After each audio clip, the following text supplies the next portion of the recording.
السلام علیکم ورحمۃ اللہ وبرکاتہ۔ راہ عشق میں خوش آمدید۔ سب سے پہلے درود و سلام ہو آقا نعمت صلی اللہ تعالی علیہ وسلم اور آپ کی آل پر صلی اللہ علی النبی الامی وآلہ صلی اللہ علیہ وسلم، صلوات و سلام علیک یا رسول اللہ صلی اللہ تعالی علیہ وسلم۔ معزز ناظرین، آج کے اس ویڈیو میں ہم حضرت شمس تبریز کی سیرت پر مختصر سی روشنی ڈالیں گے۔ تو آپ سے گزارش ہے کہ حضرت شمس تبریز کی سیرت کو سمجھنے کے لیے اس ویڈیو کو پورا دیکھیے گا، اور اگر آپ ہمارے چینل پر نئے ہیں تو چینل کو سبسکرائب کیجئے اور بیل آئیکن کو پریس کر دیجئے تاکہ ہر نئے آنے والے ویڈیو کی نوٹیفیکیشن آپ کو ملتی رہے۔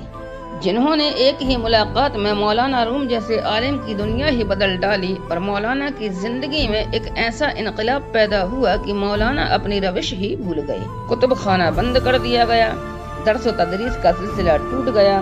اب مولانا روم کو صرف ایک کام تھا کہ وہ ہر لمحے شمس تبریز کی خدمت میں حاضر رہتے۔ اس تبدیلی سے پورا شہر ویران ہو گیا۔ مولانا کے عقیدت مند اس کا ذمہ دار اس اجنبی شخص کو قرار دینے لگے جس نے ان سے ان کا عالم چھین لیا تھا۔ اس پر مولانا روم یہی فرماتے کہ تم کیا جانو کہ شمس تبریز کون ہے۔ اب ایک مخصوص کمرہ تھا، حضرت شمس تبریز تھے اور مولانا روم۔ باقی دنیا سے مولانا روم کا کوئی تعلق باقی نہیں رہا تھا۔ پھر وہ وقت بھی آیا جب مولانا روم کو گھر والوں کا ہوش بھی نہیں رہا۔ معزز ناظرین، حضرت شمس تبریز کا پورا نام محمد شمس الدین تھا۔ شہر تبریز کے حوالے سے شہرت دوام پائی۔ حضرت شمس تبریز 560 ہجری میں بمقام سبزوار یعنی عراق میں پیدا ہوئے۔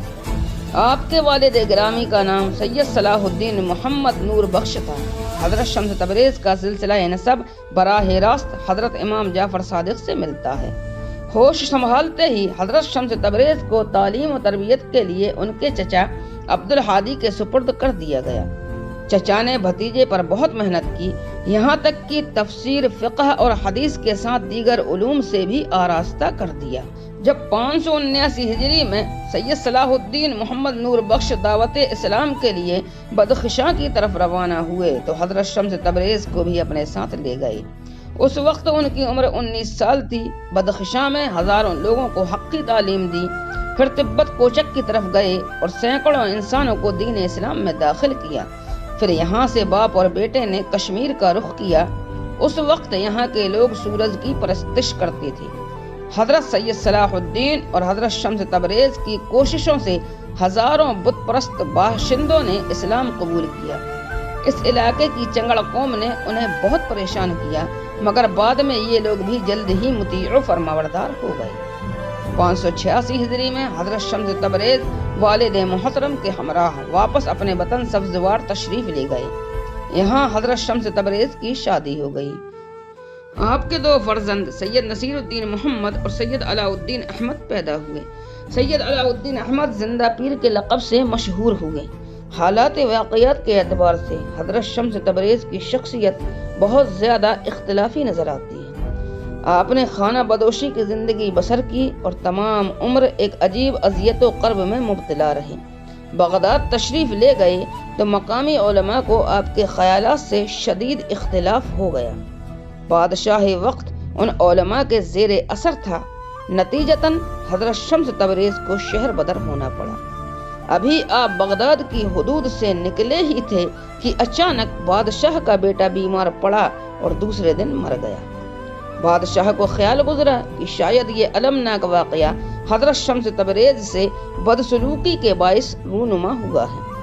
مجبوراً اس نے اپنے مشیران خاص کو حضرت شمس تبریز کی تلاش میں روانہ کرتے ہوئے کہا، کوئی بھی صورت ہو انہیں بغداد واپس لاؤ۔ بادشاہ کا حکم پاتے ہی مشیران خاص برق رفتار گھوڑوں پر سوار ہو کر دوڑ پڑے۔ حضرت شمس تبریز ابھی بغداد کے قریب ہی مقیم تھے کہ شاہی قاصدوں نے انہیں جا لیا اور پھر دست بستہ عرض کیا، حضور آپ بغداد واپس تشریف لے چلیں۔ شاہی قارندوں کی درخواست سن کر حضرت شمس تبریز کے چہرے پر اذیت کا رنگ ابھر آیا۔ کل جس جگہ سے مجھے ذلیل کر کے نکال دیا گیا، آج اسی مقام پر واپس جانے کے لیے کہہ رہے ہیں۔ آخر تم لوگوں پر کیا آفت آ پڑی ہے کہ مجھ خانہ بدوش کا خیال آ گیا؟ شاہی قارندوں نے خوشامدانہ لہجے میں عرض کیا، ہمارے بادشاہ کا یہی حکم۔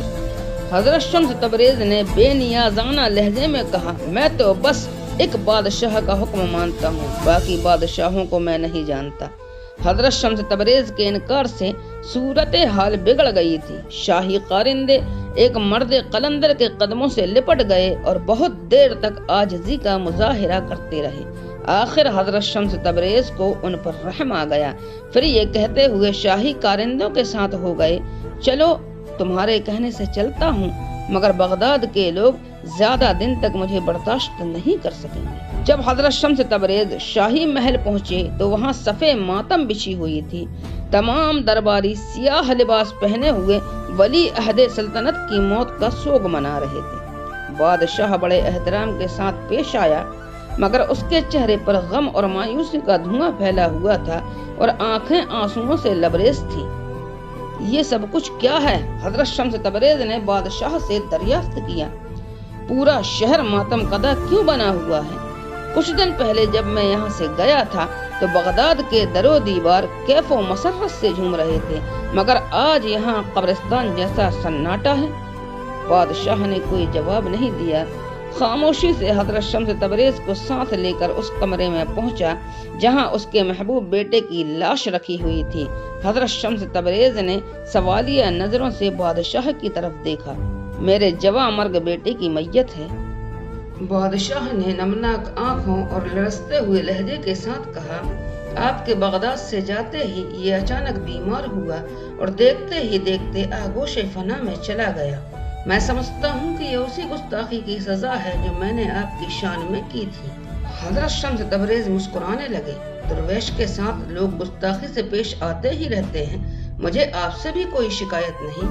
بادشاہ بہت دیر تک معذرت طلب کرتا رہا، میں نے گزشتہ باتوں کو فراموش کر دیا ہے۔ حضرت شمس تبریز نے اسی بے نیازی کے ساتھ کہا، اب آپ مجھ سے کیا چاہتے ہیں؟ میں سمجھتا ہوں کہ آپ کی دل آزاری کے سبب میرا بیٹا اس انجام کو پہنچا ہے۔ شدت غم سے بادشاہ کی آواز کانپ رہی تھی۔ حضرت شمس تبریز نے فرمایا، فی الواقع اگر یہی بات ہے تو آپ کے بیٹے کو سزا کیوں ملی؟ گناہ تو آپ نے کیا تھا۔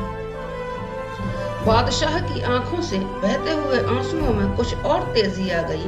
ممکن ہے کہ قدرت نے میرے لیے یہی سزا منتخب کی ہو کہ میں تمام عمر بیٹے کی جدائی میں تڑپتا رہوں۔